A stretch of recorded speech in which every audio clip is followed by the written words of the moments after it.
Hello friends, welcome to my YouTube channel, and today I would like to discuss this particular topic of concurrent audit of bank branches for dummies.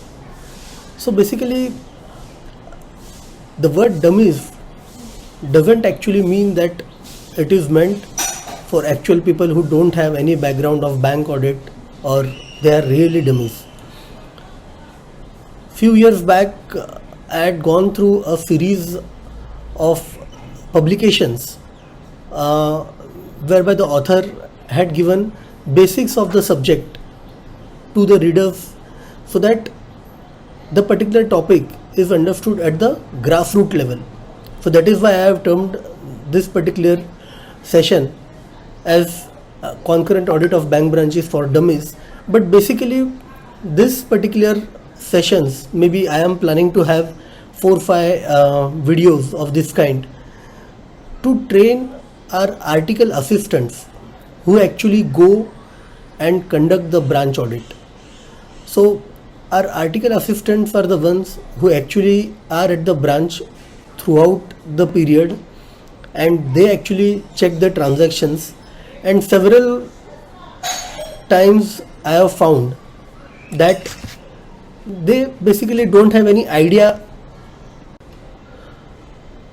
as how to conduct the branch audits. So many a times we have come across cases where the firms send the articles to the branches for verification of the transactions or to conduct the concurrent audit without having a proper background of the subject matter.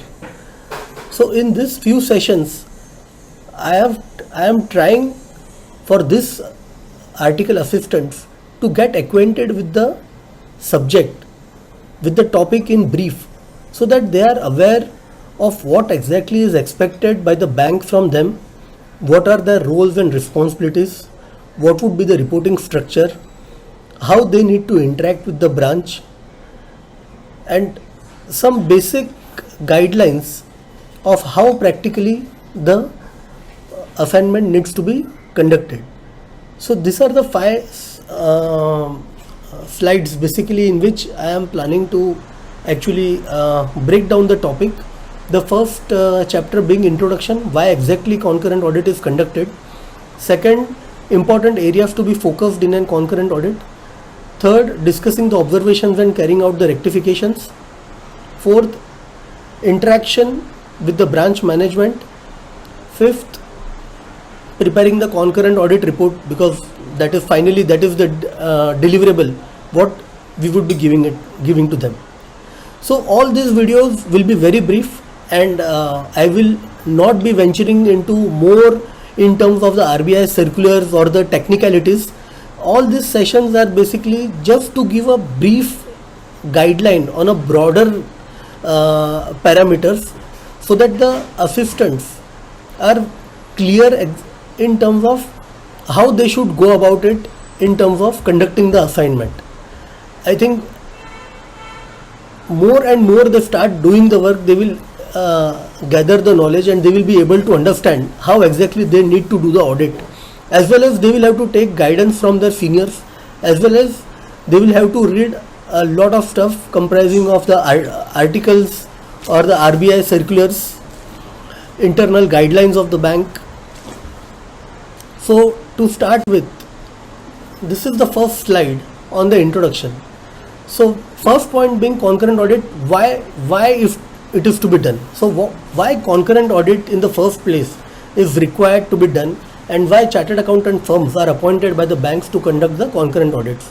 So what is a concurrent audit? Basically concurrent audit is day-to-day checking. It will be a bird's eye view which the concurrent audit would be having. External point of view and monitoring of the branch and transactions. So basically a concurrent auditor is expected to do a day-to-day check of all the transactions which the branches are conducting. So our team is there at the branch along with the branch staff throughout the year. Whatever transactions are happening at the branch on a day-to-day basis, on a concurrent basis. That is why the word concurrent is used. On a time to time basis, as soon as the transaction gets completed, maybe within a gap of one day or 2 days, the concurrent auditor is expected to do the checking and discuss his observations or carry out the rectifications. Basically, branch is involved in the operations at the branch level, and they keep on interacting with lot of people, which involves lot of different types of transactions. And basically, if you would all be aware, whenever we visit any of the bank branches, there are so many people day in and out visiting the branch, conducting so many different transactions. So that is why a concurrent auditor, being an external party, his duty is to keep a check on what transactions are happening at the branch, whether the transactions are happening in line with whatever guidelines have been specified by the RBI or by the internal management of the branch.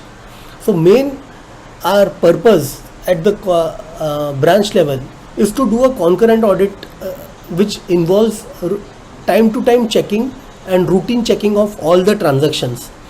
So as you all would be aware that at the bank, all the transactions pertain to checks, cash, and being a very high risk area, the bank relies on concurrent audit all the more, so that if there are any lapses or any particular policies, procedures which are not properly followed at the branch level, the management should be aware about it, and immediate action can be taken by them to address those issues. So each of the bank branches are subjected to several audits. So first being the concurrent audit, which is concurrent audits are there throughout there at the branch. Then statutory audit, which is done once a year. If it is a big branch, then quarterly limited review is conducted by the central statutory auditors. Then you have the RBI inspections. Then there are internal audit inspections which are being conducted by the internal audit department of the banks. Then revenue audits are there. Stock and receivable audits are conducted by CA firms for the borrowers.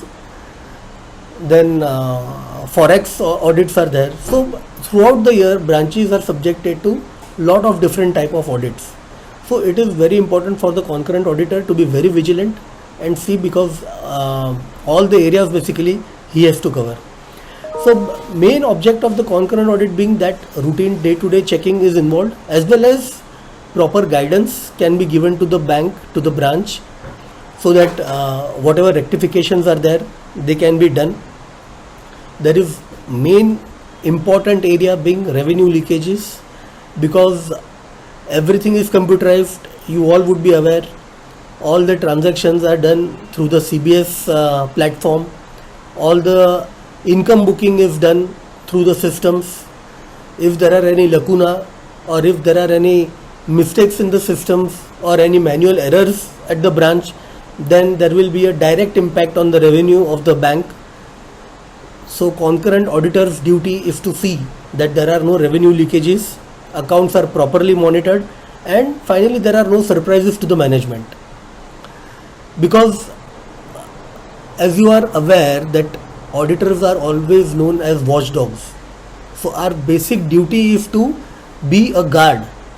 So whenever we are there at the branch, people are aware that okay, somebody is overlooking their work. So that is our main duty. Second point, what is the difference between concurrent audit versus statutory audit? So statutory audit, usually the auditor will visit the branch, and his job is to do the statutory audit over a period of maybe 1 week, at the most 10 days. So in 10 days he would be covering the entire year's transactions. So mainly he would be doing a test check job, but concurrent auditor is supposed to do a more thorough job, and there is no concept of test check involved in that. Entire 100% checking is expected. So whatever like be the cases of maybe KYC or routine checking of whether the master has been properly created based on the terms and conditions as specified in the sanction letter. So all those things at branch level, concurrent auditors have to check on a day-to-day basis. There is no concept of test check involved in that. So finally, what is the scope What is the scope of concurrent audit? So, as I just mentioned earlier, the scope is very wide because almost whatever transactions are done by the branch, everything is included in the scope of a concurrent auditor. He is expected to do a check of all the transactions. So, there is no limitation on the scope.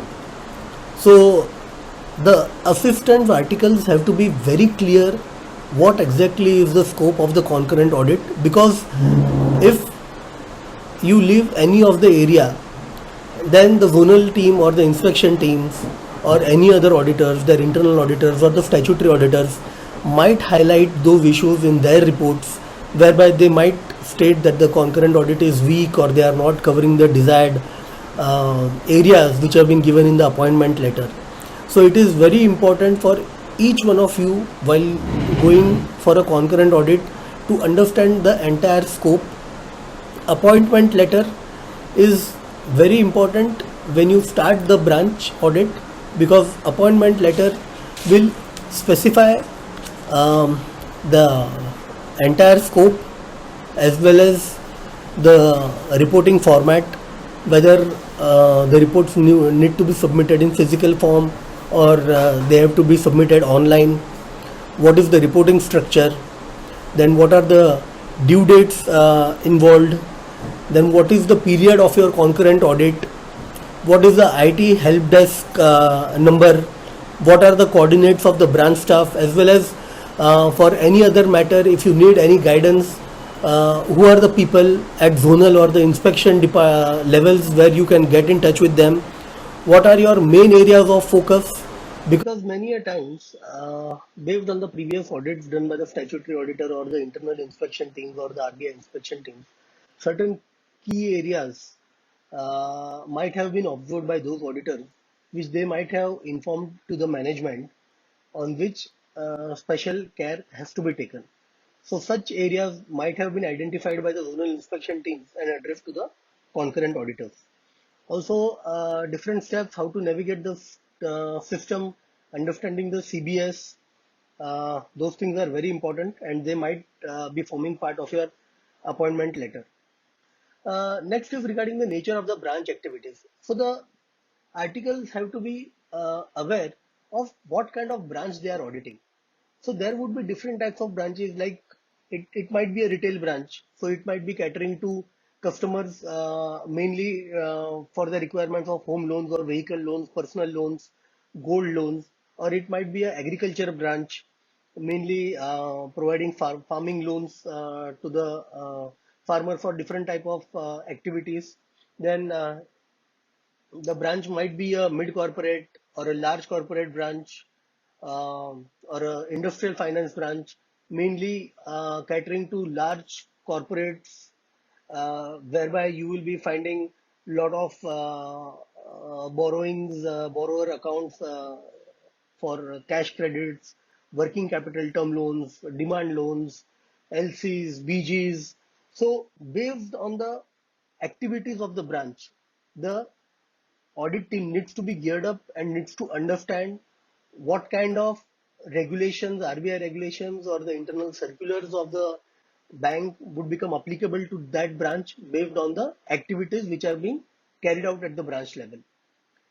Then next is the basic infrastructure for audit. So whenever you start the concurrent audit, first few days you will have to interact with the branch, and then request for a proper sitting arrangement, uh, desktop for conducting the concurrent audit, because without a computer the concurrent audit uh, cannot be done, because it's all the banks are on CBS, so the entire audit has to be done through the computer only. So the articles have to understand what kind of software the banks are using. Mainly the most widely used softwares are Finacle and Banks 24 across the banks, as well as FlexCube.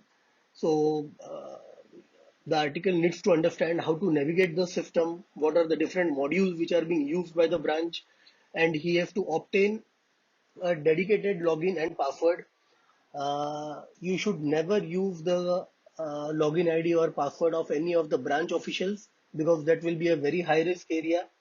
uh, you should always have a concurrent auditor's login and password obtained from the IT department, which should have only the viewing access, and you should not have any access to pass any of the accounting entries in the system.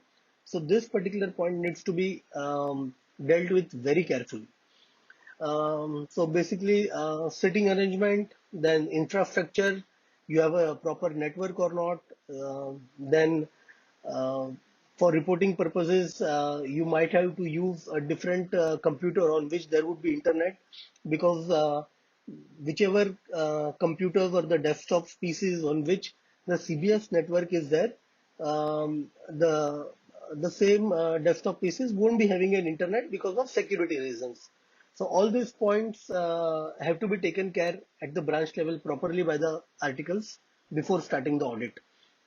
Now coming to the attendance requirements, the appointment letter would be specifying whether the branch needs to be, attended on a daily basis or thrice a week or 2 times a week, and how many partner visits are required or a chartered accountant visits are required, because many of the banks have a policy of maintaining an attendance register, maybe a physical attendance register. Now, many of the banks have started a policy, because it would be a online reporting. For daily, you will have to log in on their system for reporting your observations. So whenever you have any problem in logging in the systems, immediately you will have to inform the inspection teams via email, or else your absenteeism will be marked, and the entire invoicing or the billing will be based on your attendance at the branches. And lastly, all the banks have a concept of having a quarterly review meeting with the branch auditors.